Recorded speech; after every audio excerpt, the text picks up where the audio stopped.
Welcome my dear students to our channel calculate x. তো আজকে আমরা জিও পলিটিক্সের খুব একটা সুন্দর ক্লাস নিয়ে এসেছি। তো তোমরা দেখো, তো আশা করি তোমাদের ইন্টারেস্টিং লাগবে। তো টপিকটা দেখো, খুবই ইন্টারেস্টিং। তোমরা অনেকেই জানো যে আমাদের যে বিদেশ মন্ত্রী রয়েছে অর্থাৎ এস জয়শঙ্কর, আমরা আশা করি সবাই চিনি। ইনি কোথায় গেছেন? ইনি ইউরোপ সফরে গেছিলেন, আয়ারল্যান্ডে গেছিলেন। সেখানে তাকে প্রেস কনফারেন্স হচ্ছিল ওখানে, ঠিক আছে, কয়েকজন বিদেশ মন্ত্রীর ওখানে কনফারেন্স হচ্ছিল। সেখানে কিছু ইন্টারেস্টিং প্রশ্ন করা হয় এবং তিনি খুব ইন্টারেস্টিং কিছু অ্যান্সার দেন। তো চলো আমরা দেখব কি কি প্রশ্ন করা হয়েছিল এবং তিনি তার কি অ্যান্সার দিয়েছেন। তো দেখো আমাদের টপিকটা কি ছিল, সেটা হচ্ছে আমেরিকা এবং ইউরোপের যে হিপোক্রেসি। তো আমরা জানি আমেরিকা এবং ইউরোপ কি হিপোক্রেটিক একটা কান্ট্রি দুটো। এবং আমাদের যে ফরেন মিনিস্টার রয়েছে জয়শঙ্কর, সময়ে সময়ে তাদের এই হিপোক্রেসি মানে দ্বিচারিতা বা দোগলাপন্থী যেটাই বলো না কেন, সেটা তিনি বারবার কিন্তু তিনি কাউন্টার করেছেন, এটা আমরা জানি। এবং এবার যেটা ভাইরাল হচ্ছে যে স্টেটমেন্ট, সেটা হচ্ছে ইউরোপস ওয়েপন্স অ্যাট্যাক ইন্ডিয়া, অর্থাৎ ইউরোপের যে অস্ত্রশস্ত্র রয়েছে সেটা ইন্ডিয়াকে অ্যাট্যাক করেছে। তো চলো এই ব্যাপারে আমরা ডিটেলসে আজকে আলোচনা করব, কি ঘটেছে, জয়শঙ্করকে কি প্রশ্ন করা হয়েছে এবং তিনি কি উত্তর দিয়েছেন, সেই সম্পর্কে আমরা এবার ডিটেলসে আলোচনা করব। ওকে, ক্লিয়ার? বুঝতে পারছো? এইটুকু ব্যাপার ক্লিয়ার তোমাদের কাছে? চলো তাহলে দেখো, ফিনল্যান্ডে উত্থাপিত প্রশ্ন। তাহলে আমি কি বললাম, প্রেস কনফারেন্স হচ্ছিল একটা, সেখানে জয়শঙ্করকে দুটো ইম্পর্টেন্ট প্রশ্ন করা হয়েছে। তো দুটো ইম্পর্টেন্ট প্রশ্ন কি কি, 1 নম্বর আর 2 নম্বর দেখে নাও। 1 নম্বর প্রশ্ন, ভারত রাশিয়া ইউক্রেন যুদ্ধে রাশিয়ার প্রতি বেশি সহানুভূতিশীল। তো তোমরা জানো প্রত্যেকবার যখনই জয়শঙ্কর বিদেশে যান এই প্রশ্নটা কেউ না কেউ করবেই তাকে, যে এই যে রাশিয়ার ইউক্রেনের যুদ্ধ হচ্ছে সেখানে ভারত কার পক্ষে। তো তারা বলতে চায় যে ভারত হচ্ছে রাশিয়ার পক্ষে বা রাশিয়ার প্রতি বেশি সহানুভূতিশীল। ভারত রাশিয়া থেকে এখনো তেল কিনছে, এটা তাদের প্রবলেম। এই প্রশ্ন তাকে করা হয়েছে। এবং 2 নম্বর প্রশ্ন তাকে কি করা হয়েছে, ইউরোপের অস্তিত্বের লড়াই, তাই ভারতের উচিত ইউরোপের পক্ষে থাকা। বুঝতে পারছো? তো আমরা জানি রাশিয়ার ইউক্রেনের যুদ্ধ কিন্তু এখনো শেষ হয়নি, ঠিক আছে। এবার রাশিয়া যদি ইউক্রেন দখল করে নেয়, তারপর বাকি যে ইউরোপিয়ান কান্ট্রি আছে তাদের সামনেও একটা বিপদ আসতে পারে। তাই জন্য তারা কি বলছে, এই যে ইউরোপের যে অস্তিত্বের লড়াই, তাই ভারতের উচিত ইউক্রেনের পক্ষে থাকা। ক্লিয়ার? বুঝতে পারছো প্রশ্নটা? আশা করি বুঝতে পারছো। ফিনল্যান্ডে এই প্রশ্নটা করা হয়েছে। তো এর উত্তরে আমাদের জয়শঙ্কর ফরেন মিনিস্টার কি বলেছেন সেটা খুবই ইন্টারেস্টিং, খুবই ইন্টারেস্টিং।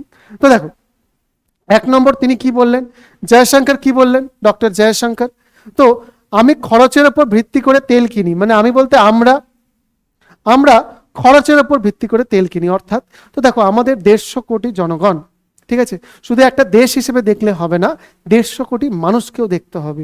তো খরচের ওপর অর্থাৎ প্রাইস, যেখানে কম প্রাইসে পাওয়া যায় আমরা সেখান থেকেই তেল কিনবো। তাই রাশিয়ার তেল তখন আমরা কম দামে পাচ্ছিলাম, আমরা রাশিয়ার তেল কিনছিলাম। এটি কোনো রাজনৈতিক সিদ্ধান্ত নয়, ঠিক আছে, রাজনৈতিক কোনো সিদ্ধান্ত নয় যে আমরা ইউরোপের পক্ষে কি রাশিয়ার পক্ষে। এটা হচ্ছে যেখানে কম দামে পাচ্ছি আমরা সেখান থেকে কিনছি, সিম্পল ব্যাপার হয়ে গেল। এটা একটা তিনি বললেন। তো দেখো ইউরোপ রাশিয়া থেকে তেল কেনা বন্ধ করে, আমরা জানি মাঝখানে কি হলো, প্রেসারে পড়ে গেল, ঠিক আছে। কার প্রেসার? আমেরিকার প্রেসার।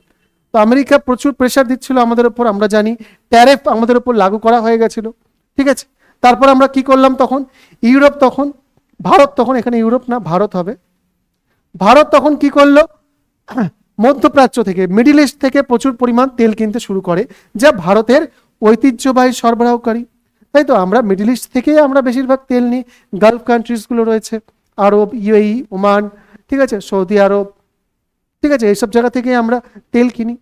বাধ্য হয়ে সস্তায় তেল পেতে ভারত রাশিয়ার দিকে ঝুঁকে, তাই তো বাধ্য হয়ে আমরা রাশিয়ার কাছ থেকে নেওয়া শুরু করলাম। এরম না যে আমরা রাশিয়ার কাছ থেকে অনেক বেশি নিতাম, আগে নিতাম না আমরা, কিন্তু যেহেতু তেলের প্রাইস কম ছিল, রাশিয়া আমাদেরকে ভালো অফার করছিল, তাই জন্য আমরা রাশিয়ার কাছ থেকে নিচ্ছিলাম, ঠিক আছে। এর মানে এ নয় যে আমরা যুদ্ধে রাশিয়াকে সাপোর্ট করছি।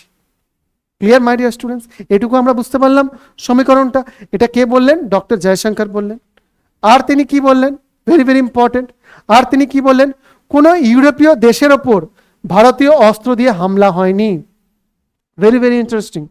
হঠাৎ করে তিনি এই কথা কেন বললেন, একটু ভেবে দেখো, হঠাৎ করে তিনি এই কথা কেন বললেন, যে ইউরোপীয় কোনো দেশের ওপর ভারতের কোনো অস্ত্র দিয়ে কিন্তু অ্যাটাক করা হয়নি।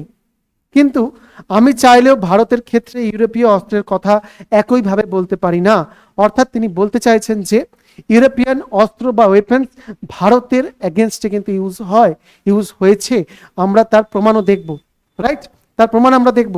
দেখো, ইতিহাসের পাতা থেকে প্রমাণ, 1 নম্বর প্রমাণ, এটি প্রাচীন যুগ বা মধ্যযুগের কথা নয়, এটা আধুনিক যুগেরই কথা। 1947 সালে স্বাধীন হওয়ার পর থেকে ইউরোপীয় অস্ত্র দিয়ে ভারতে একাধিকবার অ্যাটাক করা হয়েছে, অনেকবার অ্যাটাক হয়েছে। তো সেই এক্সাম্পলগুলো আমরা এখানে দেখব। বুঝতে পারছো জয়শঙ্কর কেন বলেছেন যে ইউরোপের অস্ত্র দিয়ে ভারতের উপর অ্যাটাক করা হয়? 1 নম্বর পয়েন্ট দেখো, ইউরোপ কি তখন ভেবেছিল তাদের তৈরি অস্ত্র কোথায় পড়ছে, তারা সেল করছে অস্ত্র, সেই অস্ত্রটা কোথায় ব্যবহার হচ্ছে? তো দেখো, 1 নম্বর হচ্ছে পর্তুগাল ও গোয়া মুক্তি সংগ্রাম। আমাদের একটু অতীতে যেতে হবে, সেটা হচ্ছে 1961 সালে। তো আমরা জানি যে গোয়া 1947 সালে স্বাধীন হয়নি। কবে স্বাধীন হয়েছে? 1961 সালে। 1961 সাল পর্যন্ত কাদের দখলে ছিল? গোয়া পর্তুগিজদের দখলে ছিল, পর্তুগালের দখলে ছিল, তাই না? তো দেখো, ভারতীয় বাহিনীর বিরুদ্ধে গোয়াতে পর্তুগিজ জাহাজগুলো ইউরোপীয় অস্ত্রে ব্যবহার করেছিল। তো পর্তুগাল একটা ইউরোপিয়ান কান্ট্রি, তো তারা আমাদের সঙ্গে যুদ্ধে কিন্তু তারা অস্ত্র ব্যবহার করেছিল। এটা একটা এক্সাম্পল। তারপর দেখো, অপারেশন দ্বারকা 1965। তো যখন পাকিস্তানের সাথে আমাদের যুদ্ধ হচ্ছিল, ঠিক আছে, 1965-তে, তখন এই দ্বারকা, ঠিক আছে, অর্থাৎ এই গুজরাটের এই জায়গাটাতে কি করা হয়েছিল? অ্যাটাক করা হয়েছিল পাকিস্তানের তরফ থেকে। এবং পাকিস্তান যে জাহাজটি ব্যবহার করেছিল সেটি ছিল ইউকে, অর্থাৎ ইউনাইটেড কিংডমের, অর্থাৎ ইউরোপিয়ানদের। বুঝতে পারছো মাই ডিয়ার স্টুডেন্টস কেন জয়শঙ্কর এই কথাগুলো বলেছেন? ওকে, তারপর দেখো, তারপর 1971 সালে যুদ্ধ, ভেরি ভেরি ইম্পর্টেন্ট। আমরা সবাই জানি 1971 সালে আমাদের পাকিস্তানের সাথে যুদ্ধ হয়েছিল। এবং এইখানে কি হয়েছিল? যে ফ্রান্সের তৈরি যে সাবমারিনটা ইউজ করেছিল পাকিস্তান, সেটা ছিল ফ্রান্সের তৈরি। বুঝতে পারছো? ইউরোপ কি তখন ভেবেছিল এই অস্ত্র কাদের বিরুদ্ধে ইউজ হবে? ঠিক আছে, মিরাজ 3 এইসব। অর্থাৎ ইউরোপের যে অস্ত্র সেটা ভারতকে অ্যাটাক করেছে। তারপর তারপর তারপর দেখো, তুরস্ক, টার্কিও কিন্তু একটা ইউরোপিয়ান কান্ট্রি, এবং টার্কি কিন্তু কিসের মেম্বার? নাটো এর মেম্বার। টার্কির কিছুটা অংশ ইউরোপে আছে, কিছুটা এশিয়াতে আছে।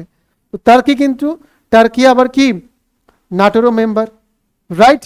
তো তুরস্ক আমরা জানি কি করেছে, পাকিস্তানকে হেল্প করেছিল অপারেশন সিন্দুরের সময়, তাদেরকে ড্রোন দিয়ে হেল্প করেছিল, তাই তো মাই ডিয়ার স্টুডেন্টস? এই কথাগুলো এস জয়শঙ্কর কিন্তু ইনডাইরেক্টলি মনে করিয়ে দিয়েছেন। ঠিক আছে, বুঝতে পারছো ব্যাপারটা? বুঝতে পারছো? তো ইউরোপিয়ানরা কি চাইছে? আমরা যাতে রাশিয়ার পক্ষ না নিই বা রাশিয়ার কাছ থেকে আমরা তেল না কিনি। ঠিক আছে, বলতে চাইছে এটা আমাদের মোরাল ডিউটি ভারতীয়দের, যে আমাদের কেনা উচিত না। ঠিক আছে, কিন্তু ইউরোপিয়ানরা কি তাই করেছে? তাই করেনি তো। ওরাও কখনো ভারতের ইন্টারেস্টের কথা ভেবেছে? কখনো ভাবেনি তো। তাহলে ভারত কেন ভাববে তাদের ইন্টারেস্টের কথা? ওকে, তো এটাই হচ্ছে ব্যাপার। ইউরোপের দ্বিমুখী নীতি, এটাকেই বলা হচ্ছে হিপোক্রেসি। প্লাস আমেরিকার যে দোগলাপন্থী আছে, হিপোক্রেসি আছে, সেটাও তিনি এক্সপোজ করেছেন। কেন? কারণ আমেরিকা যেটা চাইছে তখন সেটা করতে চাইছে। কখনো বলছে রাশিয়ার কাছ থেকে তেল কেন, ভারতকে একবার বলেছিল রাশিয়ার কাছ থেকে তেল কেন? ভারত যদি রাশিয়ার কাছ থেকে তেল কেনে তাহলে প্রাইসটা কি থাকবে? ব্যালেন্সে থাকবে, কম থাকবে। আবার কখনো বলছে যে কিনলে আমরা স্যাংশন লাগিয়ে দেবো, ঠিক আছে, ট্যারিফ লাগিয়ে দেবো, এইসব ব্যাপার। অর্থাৎ আমেরিকা নিজের যে পাওয়ার, যে মিলিটারি পাওয়ার বলো, ইকোনমিক পাওয়ার বলো, তার কি করছে? তার কিন্তু খুব খারাপভাবে সেটাকে ইউজ করছে, নিজেদের জন্য ইউজ করছে, কোনো রুলসকে ফলো করছে না, নিজের ইচ্ছা মতো রুলসকে তারা চেঞ্জ করছে। এই যে দ্বিমুখী নীতি বা হিপোক্রেসি, এরই অ্যাগেনস্টে আমাদের জয়শঙ্কর কিন্তু এই কথাগুলো বলেছে। হয়ে গেল? বুঝতে পারলে মাই ডিয়ার স্টুডেন্টস? তো এটাই হচ্ছে ব্যাপার। তো আশা করি তোমাদের এই টপিকটা ভালো লাগলো।